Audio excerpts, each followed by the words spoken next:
Hey there. So you may have seen my last 2012 Toyota Sienna video on the oil change. Well, now we're doing the mass air sensor cleaning. My wife just took this into the shop and they said, you know, you really need that mass air sensor cleaned off.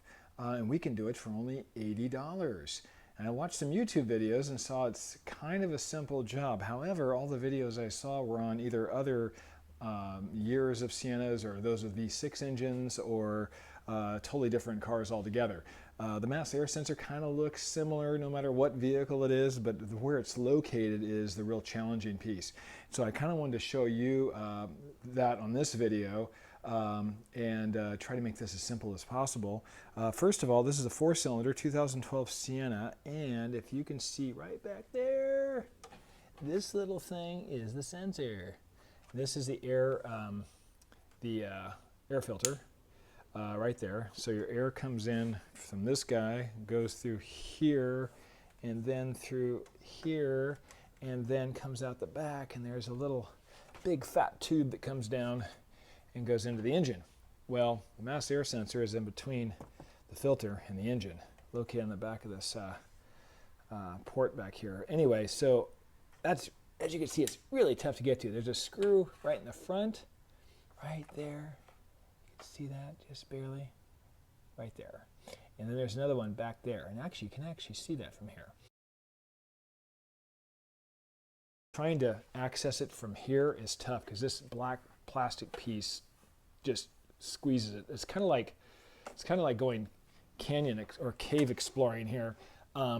So if you're claustrophobic, you may want to take this into the shop, but you have to squeeze your hand back over the top of the engine and back here, and that's my approach. I'm going to try that technique. It's almost like I need an engine caddy here to give me tips on how to approach this. So we'll try it and I'll let you know how it goes, and then we'll show you the mass air sensor and how to clean it and all that fun stuff, which there's other videos do that, but hey, one-stop shop would be a little better. We'll get right back to it. Bye. Okay, so it took me about, I don't know, 10, 15 minutes to get the screws out. They were a bear, and they're only that big. I mean, that's pretty tiny. But they just take a little while to ratchet out of there. To use this little guy. Not the best tool, but it's the only one I've got that really works. And this is a Stanley Yankee. And I don't even know if Stanley makes these anymore, but I got this from my dad a very, very long time ago. We're talking probably 20 years ago or more.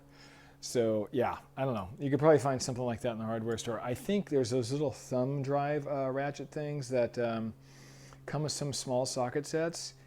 That might work okay. I don't know if it'd be short enough because you don't have much space back in there.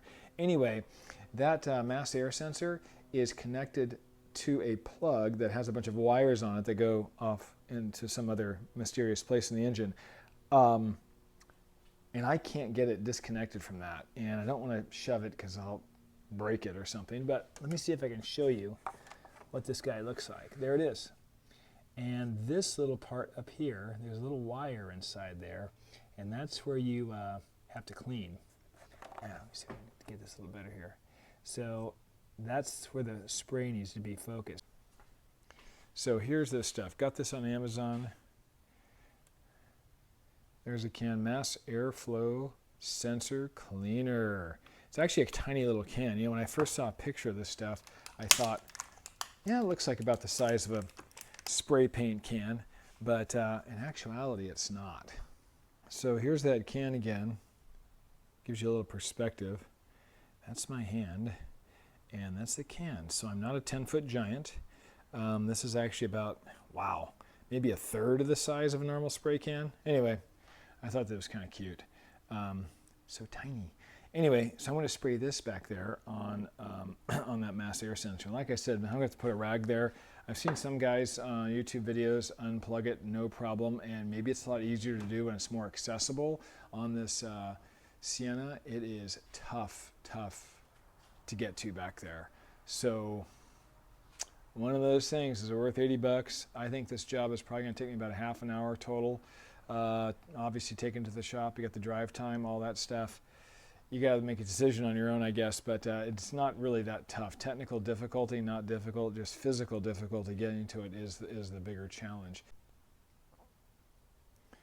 Well, I figured out how to unplug it from the electric plug, and probably a good thing I did. The directions on the can, if you want to read those, I usually don't, but the directions indicate that you don't want it to be charged or plugged into the harness when you clean it.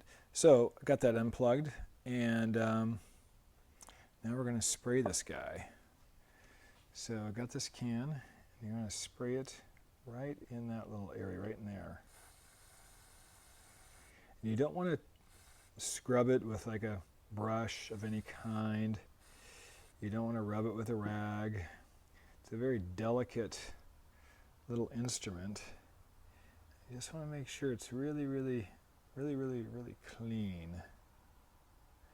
And honestly, this one doesn't look bad at all.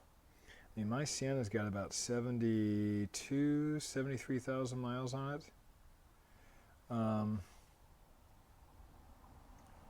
You know, if you're looking at that, it doesn't look bad. I mean, I've seen pictures of some on YouTube where they are like covered in like black soot or dirt, whatever it is. This guy is like really good, and I've heard some guys saying they're using a half a can of this stuff.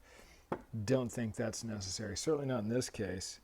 So anyway, that's it. Now we're just gonna plug this guy back in and go from there. Yeah, anyway, at the end of that harness, by the way, there is a kind of a tab on the end closest to the wires, and that is the end. See, here's the wires, and this little guy right here, you push on that really hard, and you should hear a little click sound.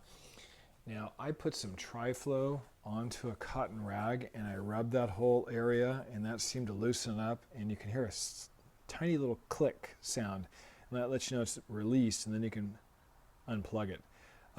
Certainly tougher than a lot of the videos I've seen out there. But anyway, hopefully that helps.